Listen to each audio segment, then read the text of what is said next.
Bloomberg Audio Studios. Podcasts, radio, news. This is Bloomberg Businessweek.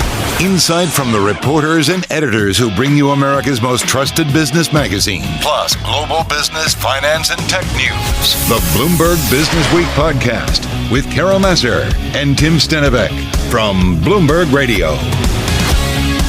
Now let's get into a top story that is definitely concerning to the tech industry and definitely to investors. Is playing out in the markets today. And that's the Biden administration facing pushback to its chip crackdown on China, has told allies that it's considering using the most severe trade restrictions available if companies such as Tokyo Electron and ASML continue giving the country access to advance semiconductor technology. All right, so let's get to our roundtable tackling both the political and industry sides of the story. With us is Bloomberg News U.S. semiconductor and networking reporter Ian King in our San Francisco bureau.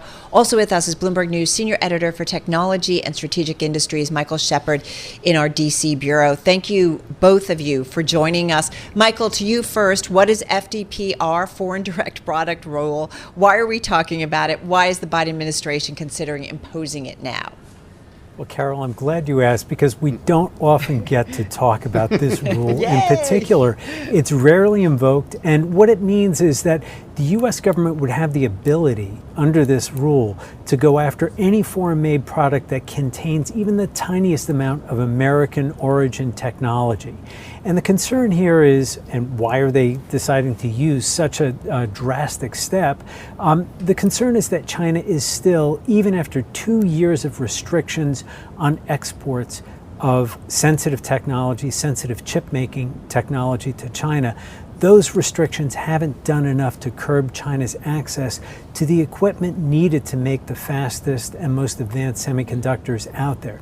The U.S. is concerned about China's ability to develop this sort of technology, to develop those chips, because they're worried about national security. They're worried about China being able to use it in military applications as well as gaining an economic edge. So they are ready to take this step with allies now. Michael, brief follow-up there is who on the U.S. side is clamoring for more action? What do we know about the various constituencies? Who are they?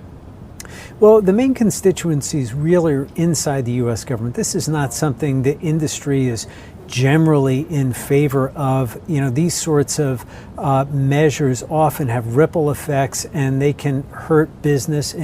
Look, China is the world's largest semiconductor market by consumption, and any step that would restrict access to it is something that would make them uncomfortable. But inside the government, especially inside the Commerce Department and inside certain corridors of the White House, they are seeing that some of the steps they've previously taken, they just haven't had enough of the desired effect in restraining China and its ability to gain access to this sensitive technology. Ian, what do we know about foreign businesses taking advantage of the current U.S. rule so that Chinese chip makers can essentially get around the need for U.S. machinery by relying on equipment and engineers from other countries, as some have alleged? So we're talking about, ASML of the Netherlands or Japan's Tokyo Electron, because we're definitely seeing some reaction here in the semi space. But what do we know about what really is going on? And are U.S. companies being hurt by some of the restrictions that have been out there?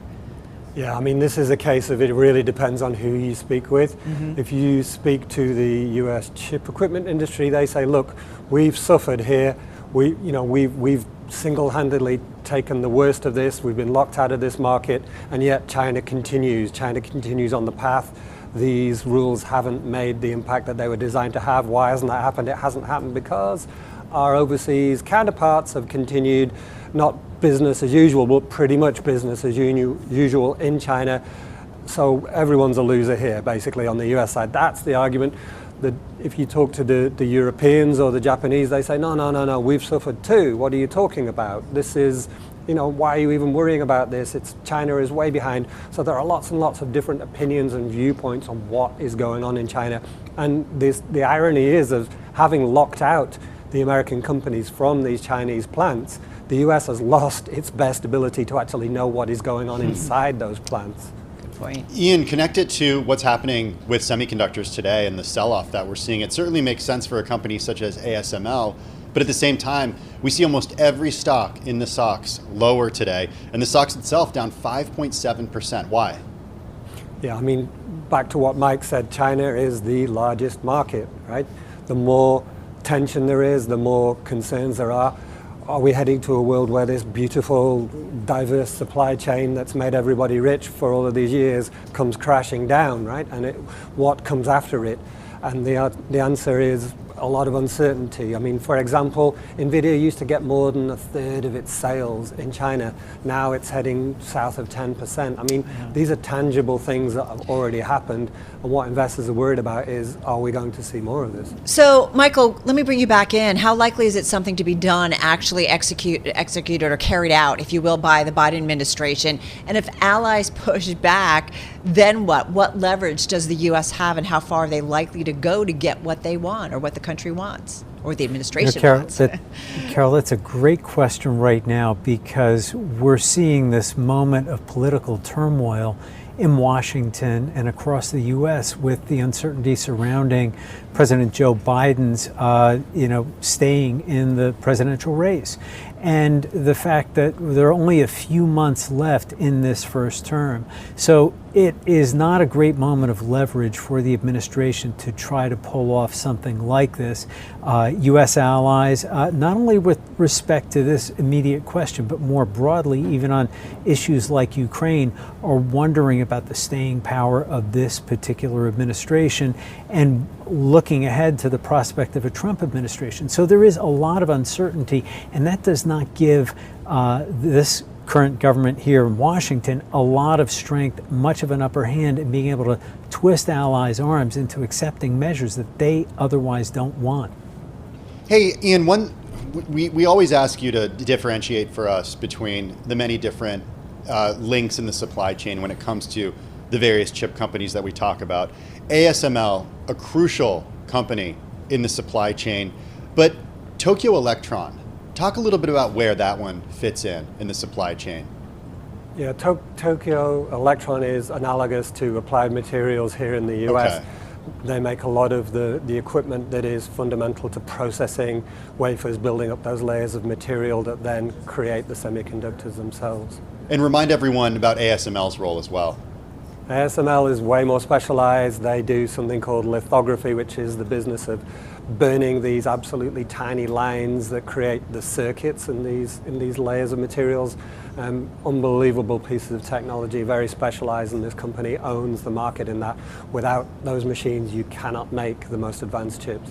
Gentlemen, while we have you, one last thing to throw into it, and something we're going to dig into with our Brad Stone in the next hour, but Donald Trump sitting down with the Businessweek team, the Bloomberg News team, to be fair, including Brad, the cover story of Businessweek. Donald Trump, former President Donald Trump, was asked about Taiwan and whether or not in a second Trump term, whether or not he and his administration would come to the aid of Taiwan if things escalate with China.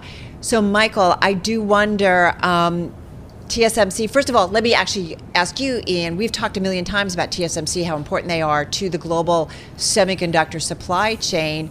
How are you starting to, if at all, factor or continue to factor that thought in if we do indeed get a Trump second term and maybe they do not come to the aid of Taiwan? Yeah, I mean, the stock market has already answered that question today. Intel is up. Global Foundries is up. Why are they up? They're up because investors are saying, hey, if there's a real problem here, if TSMC suddenly can't be what it is, which is incredibly important, maybe Intel benefits on the back end. Maybe Global Foundries here in the US benefits on the back end. Maybe they get some of the, this world of silos, of national champions and of us not cooperating anymore. Maybe there are some winners. So that's really the answer to your question is today there in the stock market. Michael, that interview that our team did with Donald Trump, right, it just speaks to some of the political, instability, if you will, or we're not quite sure how things are going to play out come November. It just adds another layer to it. It definitely does, Carol, and certainly on the Taiwan question, which is one that has been studied very closely, together with Ukraine. How will an incoming Trump administration, if he wins election, handle both of those geopolitical issues? And his signaling is that he might take a different course. Now, that doesn't mean he will. It's early. No Right. votes have been cast yet in this election. Right. So there is a lot still to happen and so much still that can take shape in Right. terms of policy. If anything, the last couple of weeks has shown us that, just when we think we figured out what's going on, things will surprise you. Gentlemen, you both rock. So appreciate it. Ian King, of course, Bloomberg News, U.S. Semiconductor and Networking reporter. Michael Shepard, Senior Editor for Technology and Strategic Industries. This is Bloomberg. You're listening to the Bloomberg Businessweek podcast. Catch us live weekday afternoons from 2 to 5 p.m. Eastern. Listen on Apple CarPlay and Android Auto with the Bloomberg Business app. Or watch us live on YouTube. There is a lot of talk in the U.S. equity market and really about the rotation that has been underway. We've talked a lot about the Russell 2000 notching its best 5-day session run since 2020, although it's down a little bit today. Meantime, big cap tech stocks definitely underperforming. You heard Charlie talk about some of them. They are underperforming this after a first half which saw mega caps including NVIDIA, Microsoft, Alphabet, you know the list, propel the market higher, stretching valuations for these names, leaving them with a tougher setup for the rest of 2024. It's something we've talked about a lot in our market conversations. Kind of perfect timing for our next guest. He's a growth fund manager. Michael Sansoterra is Chief Investment Officer at Silvant Capital. They've got about $2.5 billion in total assets under management. Michael manages the Virtus Silvant Focused Growth Fund.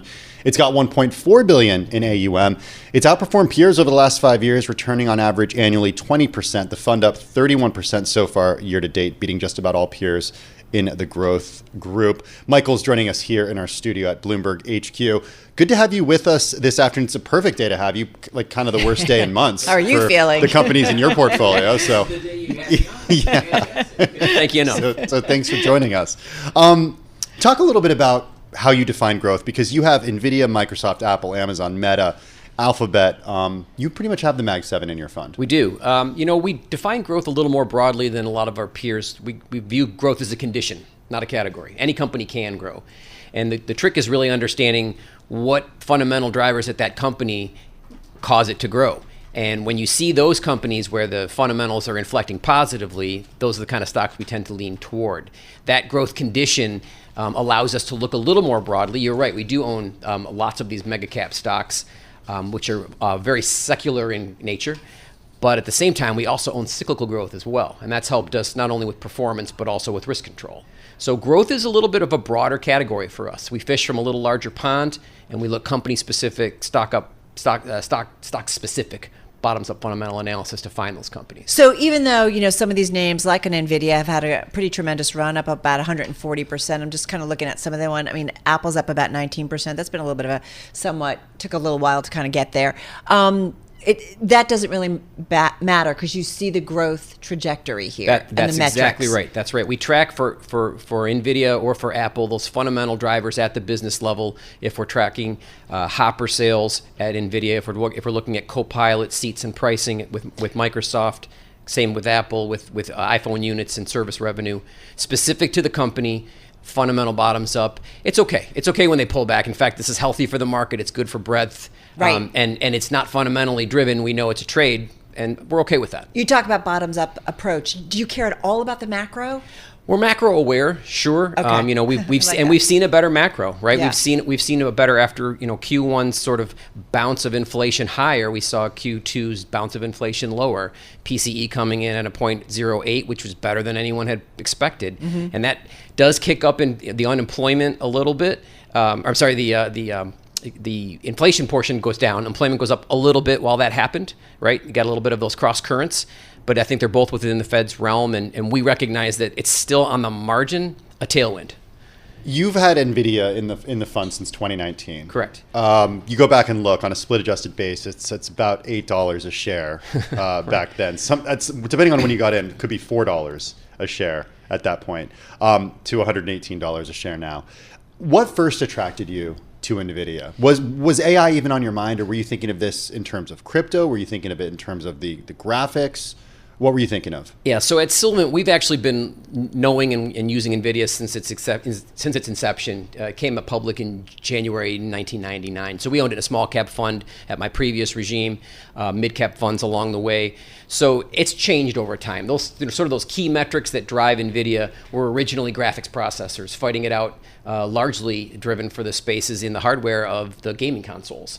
And as time went along, people started to recognize the power of a GPU versus a CPU and the structural differences and the processing benefits. And as that happened, people started saying, oh, we can mine Bitcoin. We can do other things with these GPUs.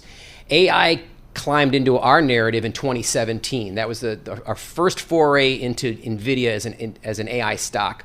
But its key metrics broke in 2018, so we only owned it for about a year and a half, something like that. And then we came back to it when they started to positively inflect in 2019 and haven't had to add any shares since then. These have been the shares we've been actively trimming since we didn't actively start trimming until about a year and a half ago, but we've been basically pulling in NVIDIA shares out of the portfolio that we purchased in 2019 for the last year and a half. Because forgive me, and just as of Bloomberg data, I think as the end of June, it looked like almost 14% of your position. Is that pretty much what you try to kind of maintain? Yes, and the focus growth, that's about right. Yep. What we do in focus growth strategy is we don't let anything get over 500 basis points active, so above the Russell 1000 growth index. And as you know, it's north of 11% now as an index holder. So when that happens, you have to basically trim the portfolio position to keep it within your risk controls. So we've been active trimmers for quite some time. But we still have a large position of it. It's one of our best ideas and one of our stocks we think can outperform. What's the next NVIDIA? That's a good question. The AI theme will continue to bear fruit. That's going to take a few more years. This feels to us a lot like the mid-'90s when the internet was really just getting going. We haven't yet seen the crazy speculation that we did in the 90s that led to the 2000 bubble pop, but we'll keep an eye out for the places that start to really use AI as a weapon against their competitors to take market share. That will be the next NVIDIA. Now, exactly what company that is, it's a little too soon to say. We don't know. We've got a handful of stocks right now that are supportive of AI processing, right? We own AMAT, we own ASML. We own some of these names that we know are continuing to do well because of the demand from the hyperscalers and now some corporations. But the true killer app hasn't shown its face yet, so we don't know for sure. Any of these that are among your top holdings, that's a new ad, or what is a new ad for you guys recently? One of the newer ads we bought, we have a relatively low turnover the last few years. The portfolio has been positioned the way we wanted it to be positioned. One of the newer ads we had was General Electric, which is a stock that a lot of growth managers won't buy. Which we think is great. And essentially what we've seen for the conditions for growth at a company like General Electric that spent much of its history. So you're talking about the aircraft and... exactly, yes. It's just what GE is now versus what GE was. I mean, a far cry from what it was 30 years ago. Right. Exactly. We always were concerned and we thought GE would never be a quote-unquote growth stock because the conditions for growth weren't met as they made more acquisitions that ultimately diluted what they were doing. And the conditions for growth at General Electric were sell these bad performing units and go back to what you do best, which is aerospace and defense. And when that started to actually happen, we got interested. And when we purchased the stock about a year and a half ago, that was the catalyst for us. Was they were down to the Verona business hadn't spun off yet, but everything else was gone. And we said, yeah, this is the opportunity to own GE back to executing on wide body and narrow body airplane engines and the services thereafter. It was kind of perfect timing for us. GE is up about 55% so far this year. So it's turned out to be a pretty good play. So far, so good. We got a long way to go. Anything you've sold recently? Just got 20 seconds. Tesla. We got rid of our last Tesla shares were removed last quarter. We had a risk-controlled position in there, but we watched the confusion between pricing and units, and we bailed. You're done. Could you add it in the near future? 5 seconds? If the key metrics inflect positively, absolutely, but not till then. Great stuff. Come back anytime. Thanks. This was really fun to Appreciate talk it, names. guys. Michael Sansoterra, he's Chief Investment Officer at Silvant Capital, joining us right here in our Bloomberg studio. You're listening to the Bloomberg Businessweek podcast. Listen live each weekday starting at 2 p.m. Eastern on Apple CarPlay and Android Auto with the Bloomberg Business app. You can also listen live on Amazon Alexa from our flagship New York station. Just say, Alexa, play Bloomberg 1130. Well, in an interview with Bloomberg Businessweek, former President Donald Trump, quote, was personable, as vainglorious as ever in attempting to prosecute his case for another term, and characteristically boastful, bragging about everything from first-term accomplishments to the vaulted ceilings at Mar-a-Lago. That is the wonderfully written prose from the editor of Bloomberg Businessweek, Brad Stone, who was part of the Bloomberg team that recently interviewed Donald Trump to learn more about his policies that may come should he be elected to a second term in the White House. Everything from taxes, tariffs, Fed Chair Jay Powell, and so much more, Tim. The interview and reporting is the cover story of the new issue of Bloomberg Businessweek. Brad is the author of numerous books when it comes to tech, including 2 on Jeff Bezos and Amazon. He joins us right now from our San Francisco bureau. Brad, congratulations on another great issue of Bloomberg Businessweek and a huge get with the former president. And talk about perfect timing. First up, tell us about how this interview came to be and sort of take us to the meeting itself, where it was at Mar-a-Lago. Give us some details on how it went down. Yeah, sure, Tim. Earlier this year, we knew that we would be covering a momentous campaign. Businessweek, obviously, it's our lane is business and the global economy, and so we reached out to both campaigns and we told each candidate that we asked for an interview focusing on business and the economy, and the Trump campaign responded first, and they were willing to do it. We went down to Mar-a-Lago on June 25th. I went with our White House colleagues, Mario Parker, Josh Green, Nancy Cook. We visited Mar-a-Lago late in the morning on a Tuesday. It's off season, so it's very quiet there in Palm Beach and at Mar-a-Lago. What can I say? It was, it's a little bit what you imagine, a little bit of that, that Trump-style luxury that one might be familiar with from his buildings and the former casinos. Lots of monuments to Trump in the clubhouse where we were, like birthday gifts, balloon towers in the bathrooms, like lots of Trump-focused mementos. And then the candidate himself came in and as I wrote, was personable, tries to be charming. I mean, it's interesting because you put him in front of a camera or a crowd and, he's not the biggest fan of the media, but he was, he wanted to do this. I think the cover of a magazine and the cover of Businessweek means something to him, and he wanted, he wanted to get his message across. What's interesting too, Brad, I think about the interview and Trump's policies taking even greater urgency or becoming even more important to know in detail if you consider the events of the last couple of weeks. I'm thinking about President Biden's debate performance, not so great as we know, the assassination attempt over the weekend and subsequent supercharged momentum that has come to the Trump campaign as a result. We really want to understand these policies and some of the kind of cues he has given maybe over the last couple of months. You guys wanted to dig deeper. Yeah, I mean, there are two things. One is it's a pretty vague set of policy proposals. I mean, he talks about higher tariffs, lower taxes, stopping immigration at the border, but at the same time, he's targeting inflation. So, one, I think because these are vague, broad brushstrokes, it has allowed proxies to come in with things like Project 2025 or this independent white paper that suggested he could curtail the independence of the Federal Reserve. And there's been some confusion there. And in our interview, he kind of tried to walk that back and disavow some of these other projects.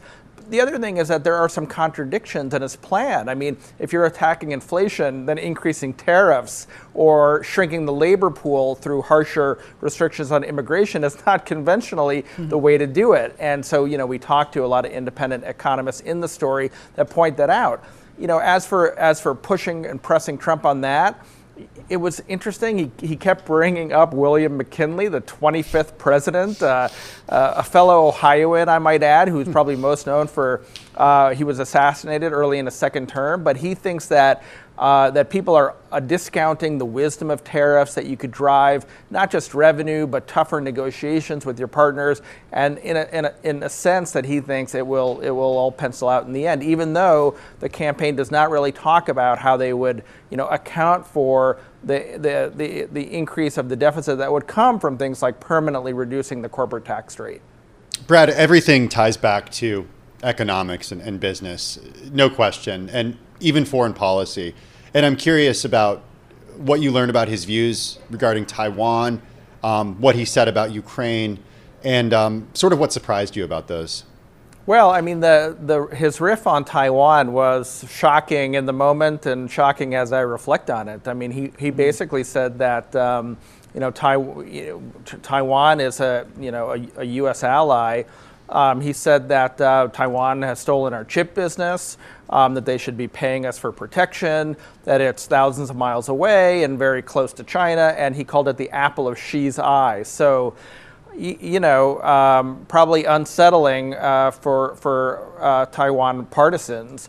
As opposed as it relates to Ukraine, things like Iran and Israel. I mean, he spins, a scenario where he doesn't think that the conflicts that are happening now would be occurring if he were still president. And of course, you can argue with that, but he traces it back to Iran and some of the sanctions there that were then lifted, in the nuclear agreement. And he just believes that America's enemies have been empowered after he left office. I am curious, as you guys were talking to Donald Trump, Brad, at any point did you get a feeling he didn't want to go to certain areas, or was he pretty much an open book when it comes to maybe his policies, his economic policies during his second term? Yeah, I don't recall any topic being off limits. I would say that, there were certain areas where we pressed, the economic impact of tariffs, who he would bring into his administration, where, I think we probably ended up hitting the limit of his current thinking. At the time, he hadn't picked a vice presidential candidate. Obviously, we pressed him on that. He wasn't willing to go there yet. Now, of course, we know it's J.D. Vance. But, I mean, look, this was supposed to be a 45-minute interview, and Jason Miller, the campaign chair, tried to end it a couple of times, and President Trump kept talking to us. So there was a lot on his mind and nothing that was really off limits. One thing I am curious, I feel like Donald Trump is somebody that I'm thinking folks who are listening on Bloomberg or watching on Bloomberg, we've seen a lot in the media. You think about The Apprentice. I think about when he used to go on David Letterman and he was fixing the ice skating rink here in New York City. Like, there's just kind of a bigger than life kind of individual, larger than life individual. What was he like face to face? And we know we've seen him in sometimes debate or other, he's very combative. He's very, talking to a crowd. What was he like face to face? Yeah, as I said before, I mean, I think you get a different Trump in a crowd or in front of a camera, and in the smaller setting, he's a little bit more solicitous. And it really struck me that he's quite absorbed with who likes him and who doesn't, and who's on his team and who isn't. So as an example, Carroll, I showed him a copy of last month's Bloomberg Businessweek with Bernard Arnault on the cover. Well done. And he sat with it for a little bit. And this was before the interview, and then during the interview, maybe like 15 minutes in, he kind of stopped and said, "By the way, your previous cover candidate, I'm friends with him. I'm curious if he said he was friends with me." So he wanted to know whether one of the wealthiest people in the world, Mr. Arnault, was a Trump supporter. Essentially, that's how I interpreted it. We published a transcript, and you can see the whole conversation. But I think that was what surprised me. That he's quite interested in who's his supporter and who is. And Brad, you were in Paris for that interview with Bernard Arnault. So remind everyone, did he say anything about the former president? Did not come up. Okay. I did not have the foresight. Okay. But when Trump was president, Arnault did open a factory. I think it was in Texas, and appeared with President Trump. Hey, to that end, I'm wondering about how the thinking around this piece changed over the last few weeks, and really over the last few days as it was going to print. Because you mentioned you did this in late June. That was before the disastrous debate for President Biden. It was also before he had picked a running mate. And it was also, of course, before what happened on Saturday with the assassination attempt. So talk a little bit about how your thinking around the piece changed before publication and since you did the interview. Yeah, Tim, not much changed. This was a cover story about the candidate and his plan for the economy. and for American business. That didn't change. What we did have to reconsider was the timing, and and it did adjust our thinking a little bit, just because this is a little bit right off the current events of last weekend, and we didn't want it to get lost in the well-deserved attention that was coming to the incident in Pennsylvania. I mean, obviously it could have affected it a whole lot more, and thank heavens it didn't. But by and large, if anything, I think maybe the importance of the story went up. It's just because Trump was already, to my mind, feeling a lot of momentum on June 25th. It seemed to me that he had a bounce in his step. And as Carroll, as you said, recent events over the past few weeks have transpired to at least make it appear that he has the momentum right now coming into the GOP convention. As I say in the editor's note, a lot can change. It's July, but this is why we think that the time is right for more attention on his economic agenda. Hey, you talk about momentum behind Trump, a lot of attention. He is getting momentum around from folks in Silicon Valley. You understand the tech community so well, having spent so many years covering it and writing about it. Having said that, whether it's Elon Musk and some other entrepreneurs out of Silicon Valley, seems like he's getting a fair amount of love, but not from corporate America. And that is something we've been talking about, certainly among the publicly held companies. You guys talked a little bit about that? Yeah, and let me say two things. One, I do think we're hearing some loud voices from Silicon Valley that are in Trump's camp, but there's no real telling whether that's a minority or a majority. I think that there's a risk calculation that investors and entrepreneurs engage in tech, and the risk calculation here is if you support Trump and he wins, you're on the right side of a president who remembers his friends and enemies. And if Biden wins, that support doesn't necessarily make a difference. And so I think that what you're seeing in the business community now is, and I quote some folks saying this, is there's a lot of fear. You might not think that Donald Trump deserves a second term, but being overt about it and getting on his enemies list might end up hurting you. So if you're a big public CEO, you might have a fiduciary duty to your shareholders to kind of keep your nose down right now. And I think that's a little bit of what we're seeing in the business community. Interesting. Hey, Brad, one thing that we've been talking a lot about, and it's also getting a lot of attention outside the newsroom, is the transcript of the interview with the former president and the Republican nominee, because you and the team over at Bloomberg Businessweek fact-checked the transcript. And I encourage everybody to check it out online, because it has sort of hyperlinks to footnotes that include context and information and a lot of numbers based on what the former president said. Talk a little bit about that process, because that's not something that we see with every interview.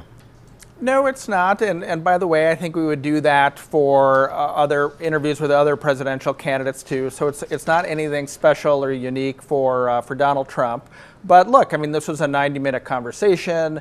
There were parts of his answers and also, frankly, parts of our questions that we thought deserved either more context or correcting the public record. This is also something that we've seen other news organizations do. I think it's a great way to add just extra context for our readers, but along the way, offering the candidates' remarks in a totally transparent form. So in my mind, it was sort of the best of both worlds. It was not an easy task. It's a 90-minute conversation that covered a lot of ground. And so kudos to my colleagues in the Washington, D.C. Bureau who did the hard work. I just want to confirm, you did not go home with a MAGA hat, right?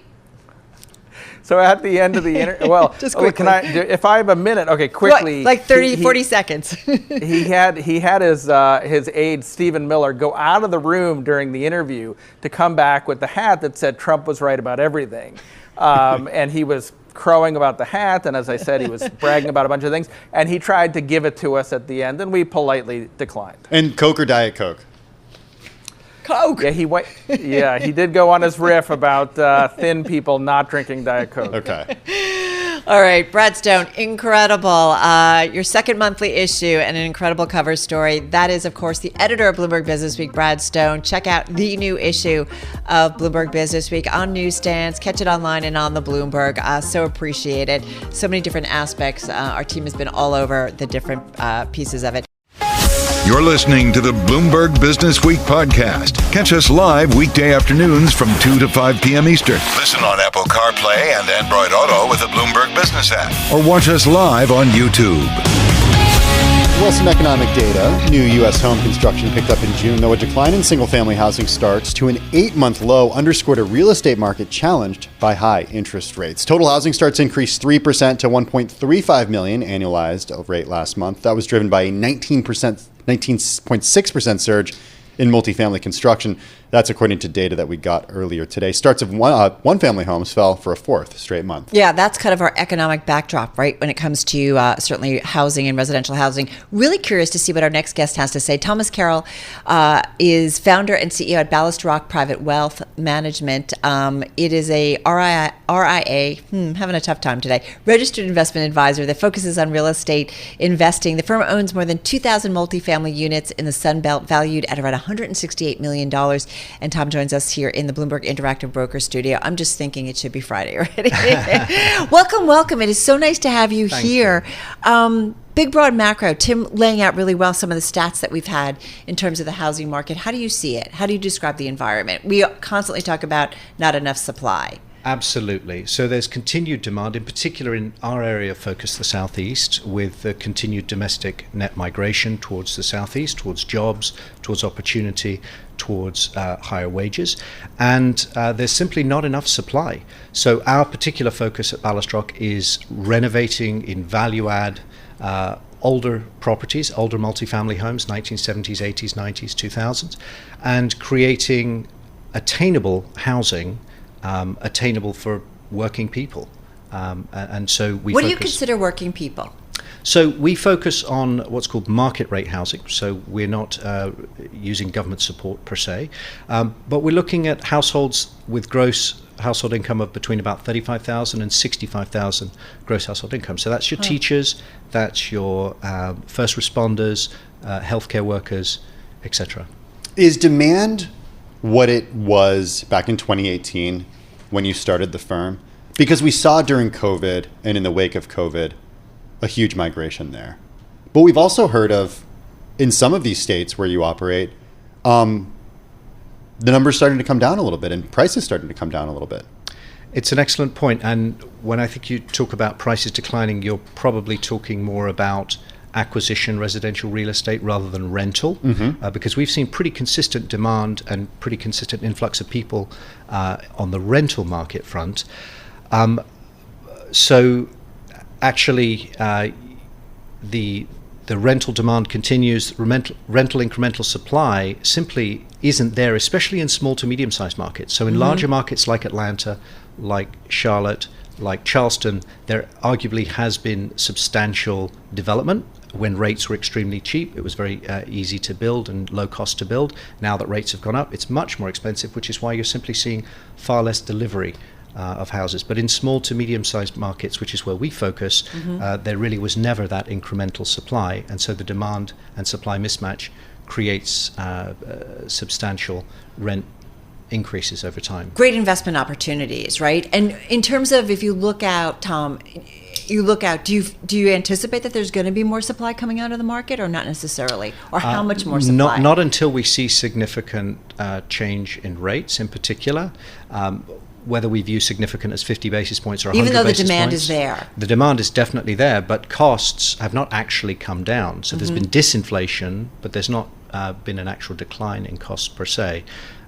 So we continue to renovate homes to try and make them accessible and attainable. What are the multifamily units? Are you talking about 2-family, 4-family? What are those multifamily units? So we're typically acquiring properties with upwards of 100 units. So you're talking about apartment buildings. So that we can get operational scale. That's exactly right. How did your business change when rates went up? Well, it's an interesting question. like many people that do what we do, acquisition simply stopped for almost 2 years because sellers continued to want to sell assets at 2021 or 2020 pricing, but we had to pay 2023 or 2024 cost of borrowing. But what we think has changed now, what we've started to see at the beginning of this year, is those operators that simply don't operate their assets very effectively have been forced into a position of selling. Because if you've borrowed money on a floating rate basis at say SOFR plus 400, SOFR plus 500, you're now borrowing at 8, 9, almost 10%, and that will smoke out any operator that can't operate effectively. How did you borrow money when rates were low? Did you borrow on a fixed rate or floating rate? Almost entirely on a fixed rate basis. So do you have any loans that are coming due that will have to get refinanced at a higher rate?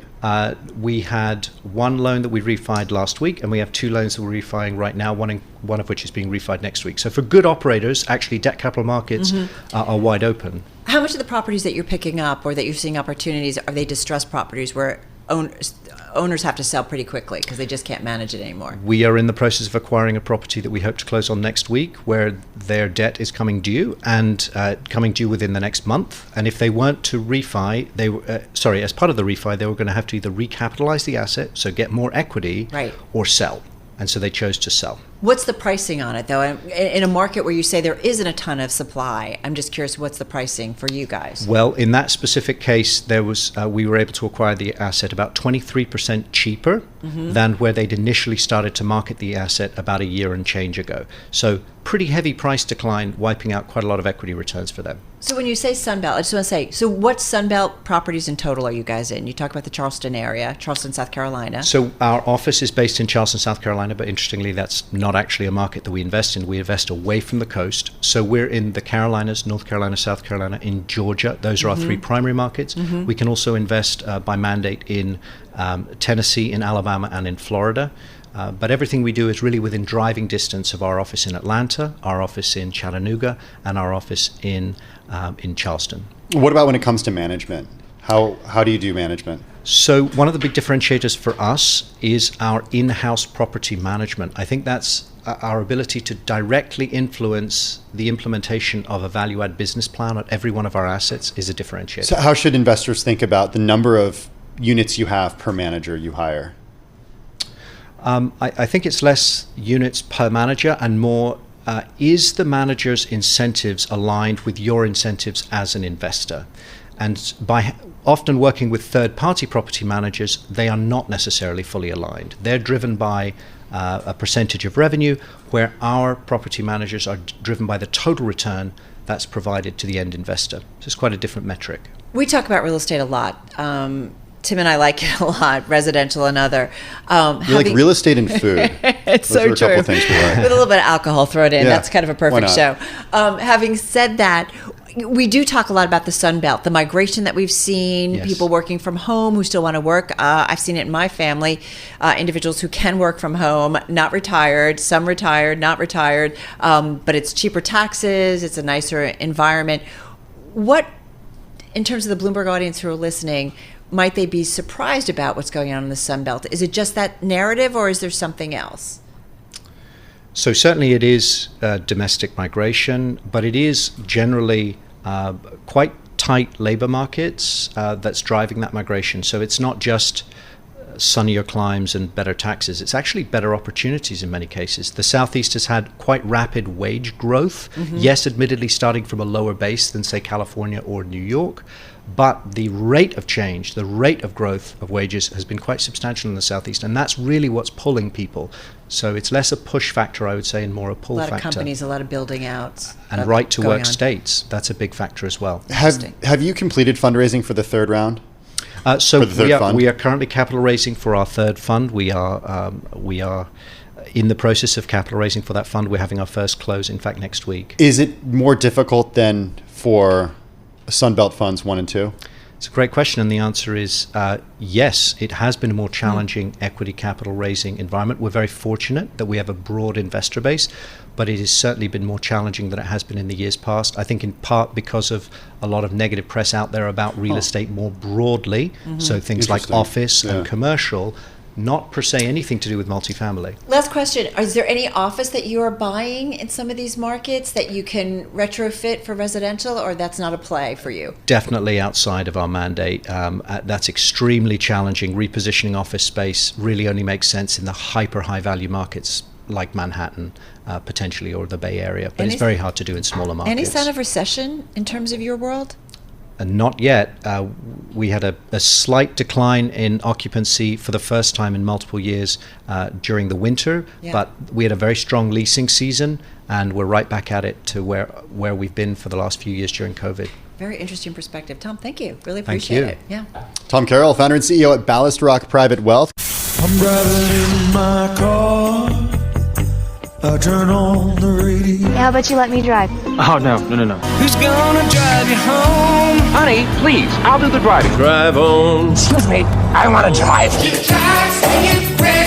It's the question that drives us. This is the Drive to the Close. That funky music will drive us till the dawn. On Bloomberg Radio. All right, everybody. Got about 18 minutes left into the Wednesday trade, closing of the Wednesday trade. You heard Charlie breaking down the numbers. Still down about 1.3% on the S&P 500. Dow up about 0.5%, more than 200 points to the upside. The NASDAQ 100 really taking the biggest hit on a percentage basis. Tim, down 2.7%, a decline of 560 points. We've talked a little bit earlier about the selling that we're seeing in semiconductors, but yeah, a lot of pressure there. Yeah, it's sort of like finally we see a day like this. It's been... Well, one of our guests saying, it's not a bad... A March higher. Yeah, right, to see Non-stop. a little bit of... It feels like it's just been a steady move to the upside for the most part, right? To see some of, a little bit of a pullback. Well, let's see what Callie Cox has to say about it. She's Chief Market Strategist over at Ritholtz Wealth Management. Callie, good to have you on the program. Good to see you again. A day like today where there are a lot of superlatives. I mean, the SOX, for example, at one point having its worst decline intraday going back to March of 2020. That's always an ominous thing to say when you bring up March 2020. How are you thinking about a day like today? Seen a lot of those superlatives lately, Tim. I mean, today I look at the S&P, it's down a little over 1%. Days like those are normal. I do think the dispersion is a little odd. You're seeing over 50% of S&P stocks being up despite the index being down 1.3%. And to me, that tells me that, there's a bit of a rotation going on here, a bit of a change in preference. And if you look over the past week or so, I think there's a big argument that rate cuts could be changing the stock market's DNA. So it is interesting. I want to talk a couple of things. First of all, the rotation. Are you buying into the rotation? We've talked a lot about the move up in small caps, the Russell 2000. I kicked off the show, I think, saying, it's the best 5-day run that we've seen in some time. Looking for my notes, can't find it. But nonetheless, the pop. If you look at the chart, it's like a straight mountain up. Are you buying into that rotation? Would you suggest investors buy into that rotation of small caps? Every investor is different, but the rotation in small caps that we're seeing, I think, is a good thing. It's telling us that investors feel good about the economy. These smaller stocks are more exposed to the U.S. economy.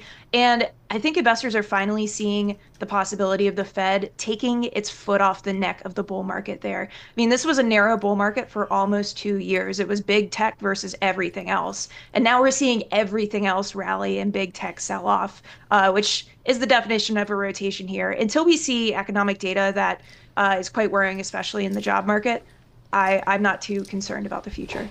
What type of economic data would concern you? Well, going back to the job market, you got to remember the U.S. economy is 70% consumer spending. And when people have jobs, they are more likely to spend that money because they're making money. So I'm looking at initial jobless claims. I'm looking at the unemployment rate, which has started to tick up over the last 3 months. But I think you could make an argument that it's somewhat supply driven, a little more or a little less ominous than people think. Jobless claims are really the big one. And I think that corporate profits being in an uptrend is also very supportive. I mean, if you saw profits diving and you saw jobless claims, rising gradually, then yeah, I would get a little bit worried. But I think it's really hard to be bearish on the economy and bearish on markets when you have such a resilient consumer. How does recession, no recession, let's say in the next 6 months or 6 to 12 months, change the dynamic of the U.S. equity market? Well, I think if we don't get a recession, first of all, we should be very happy. If we don't get a recession in the next 12 months, we should give the Fed a gold medal there. But, if we get a Fed cut, a Fed, ease off the brake without a recession, without the Fed having to swoop in and save us through drastic rate cuts, then I think you see this rotation continue. I think you have investors that are still being selective. They still have quite a bit in cash because if we don't see a recession, then rates will probably stay relatively high. But you see a little more comfort being able to step into those stocks, those everything else stocks that just haven't done well for this bull market. I mean, small caps have already shown that, but we're looking at international stocks and rate sensitive sectors too. Pockets of the market that have just been beaten down by the fact that investors didn't want to take a chance on them because of high rates. You sound less optimistic than some of our other guests we've spoken to lately. You're saying if there's not a recession, what concerns you out there right now? It's almost like a soft landing is a foregone conclusion at this point, and the folks who were crying wolf last year and the year before have been wrong. Well, to be clear, Tim, I am quite optimistic about the future. Obviously, there's a chance of a recession happening over the next 12 months. There always is. I think if the Fed sticks the landing here, if they are able to cut rates before we see serious deterioration in jobless claims in the job market, then I think we've got it. And then stocks are in a good place. You have loosening policy and decent growth. And I, of course, hope the economy doesn't fall into recession either. I'm feeling quite good about where we are. And, it seems like the Fed is finally getting to the point where they're acknowledging that the economy is in balance, which shows that there's less of a chance that they're going to make a mistake here. I am curious. I love kind of technicians and looking at levels and so on and so forth. I like looking at historical market cycles. When you look at, it's a presidential election year, environment where we could start to see the Fed ultimately cut rates. What are you kind of looking at historically to maybe get an idea too of how this market plays out? Well, I'm not sure any period in history really matches up to what we've seen. Look around you. One thing I am paying attention to is the fact that it looks like we're probably not going to get crisis rate cuts. These rate cuts are more of the celebratory nature, where the Fed thinks that it's achieved its dual mandate, and that means it can bring policy to a bit of a looser stance. So when I think about history, I think about those times in history in the 1970s and the 1980s and 1995, where the Fed was able to strike the balance, right, and have those rate cuts without causing a recession. And stocks actually did quite well over the following 12 months. I think they were up an average of 11 or 12% over the next 12 months. So we're just encouraging investors right now not to view rate cuts as something bad, as something scary. This really is just the Fed letting up on the brake a little bit. And if that's the case, then the bull market can breathe. Hey, Callie, before we let you go, politics front and center for us as the RNC continues and as we have the cover story with the Donald Trump interview, the new issue of Bloomberg Businessweek. Just in the last 40 seconds that we have with you, the election. How should investors be thinking about repositioning, or should they just completely ignore it? Ooh, I need more than 40 seconds here. Don't mix politics with your portfolio. We, of course, cater to long-term investors. A lot of our clients are long-term investors. And of course, they're concerned by what they're seeing around them. But we try to remind them that bull markets and bear markets have happened in Democratic and Republican kind of heavy governments. Every president since 1900, with the exception of Bill Clinton and Joe Biden, has been in the Oval Office during a recession. Okay. If you try to judge markets in the economy by who's in office, then you could say that every president has done a bad job. So don't mix politics with your portfolio. Callie, appreciate you joining us. Always good to see you. Callie Cox, Chief Market Strategist over at Ritholtz Wealth Management.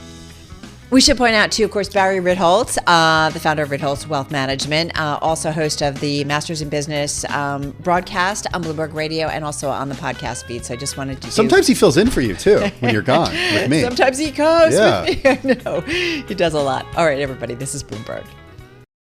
This is the Bloomberg Businessweek podcast, available on Apple, Spotify, and anywhere else you get your podcasts. Listen live weekday afternoons from 2 to 5 p.m. Eastern on Bloomberg.com, the iHeartRadio app, TuneIn, and the Bloomberg Business app. You can also watch us live every weekday on YouTube and always on the Bloomberg Terminal.